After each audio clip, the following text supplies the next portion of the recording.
here, back with another GTA video like always. Today I'm going to be showing you the best vehicles that you need to own in GTA Online. Let's hop right in. The Buzzard is a very great helicopter. It is one of the best maneuverable helicopters in the game. It is lightweight and easy access.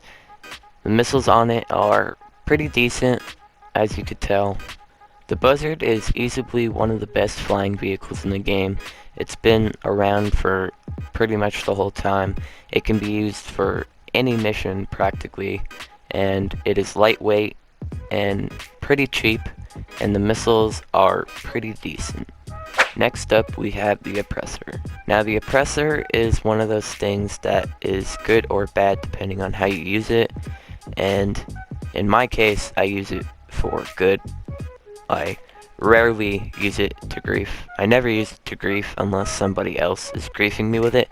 Then I'll get it out and try to, combat with them, because it's really hard to combat an oppressor, like if you're on the ground. So I'll just whip out my oppressor and combat them. But it's one of those things that is like the Buzzard, super easy to use, and agile. You can get from point A to point B very quickly. On the list we have the Cargo Bob. The Cargo Bob is a really unique helicopter. It allows you to fly, and it also allows you to transport vehicles with the hook that's on the bottom of it. And one of the most things it's useful for is import-export. You can attach the hook to the car so you don't have to deal with all that decommission value, because the AI always shoots it. You can see right here I'm having a little bit of trouble because it's hard to get it, but once you get it, should be no repair cost, and you just fly it to your warehouse. On the list we got the Armored Kuruma. Now the Armored Kuruma has been there from day one, ever since the very first heist, the Fleece job. It is like one of the best armored vehicles. Well, not the best, but the fact that the bullets can't penetrate its armor, like you see right now. I'm not taking one bit of damage as I shoot everyone. And you can use it for about any mission, like the past vehicles I've just said. What I like to use it for is the casino preps, some of them where you have to steal the vault lasers, or you have to go get the vault keycard in the prison.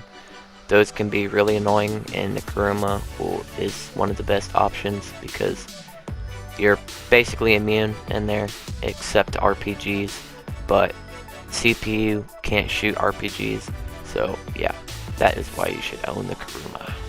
The Terabyte alongside the Kasaka are the only mobile vehicles in the game that allow you to start up a mission. The Terabyte lets you start up client jobs, air freight cargo, special cargo, biker supplies, gun running supplies, and vehicle cargo. It has a missile battery on it that is not very good because it cannot bend down past the top of the Terabyte. It can only go up and then down this far, but it has a very good lock-on system. Last but not least, the Terabyte is obviously drivable. It is more maneuverable than the MLC, but it is not one of the best drivable vehicles. That is why most people don't drive the Terabyte. They just keep it stationary and use it as a hub for the missions like the client jobs and import-export. So yeah. Last but not least on our list of vehicles that you need to own is the Sparrow. The Sparrow was introduced in the Cayo Perico heist for a sum around 1.8. It is now the lightest helicopter in GTA and most maneuverable vehicle in the game. You can store it in your Kasaka, and you can enter it in your Kasaka from the air, like this.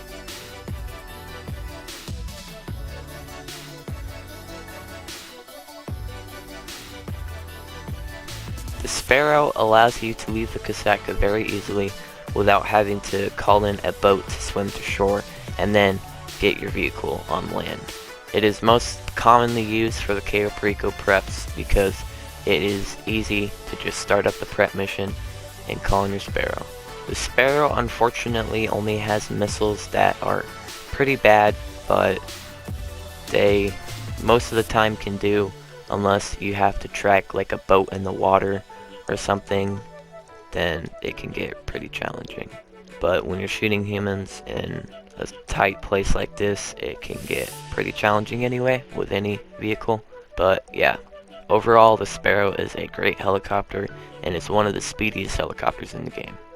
So, my opinion, these are the vehicles that I think you should own, and I'm pretty sure if you asked anybody they would agree with me, but there could be other vehicles that I'm missing. Just let me know in the comments if I am. Even though nobody watches my videos, that's besides the point. But yeah, I hope you enjoyed the video. This is